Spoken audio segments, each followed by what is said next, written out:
Okay, so what we have here is two strong acids being mixed together, and you can have that. You can have two strong bases being mixed. You can have an acid and a base, right? So the only difference is here, there's no neutralization happening. You're just going to actually have hydronium and then more hydronium.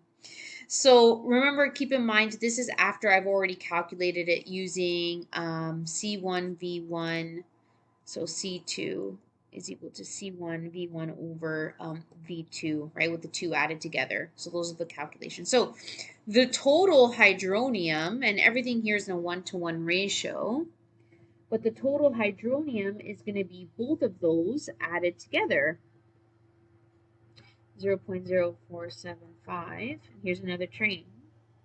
Jeez. Oh boy. This is like the signal to go to sleep. Okay, so once we add those together, we get 0.1878.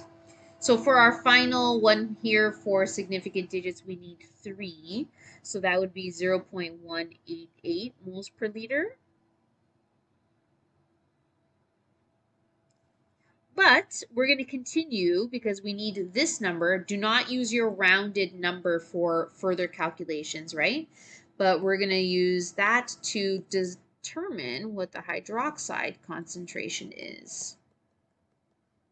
So 1.0 times 10 to the negative 14 is equal to 0.1878 times x. So x ends up being, so we need 3 significant digits, 5.32 times 10 to the negative 14 moles per liter. So of course it's acidic, very, very low concentrations of hydroxide. Okay, there you have it. Have a good night.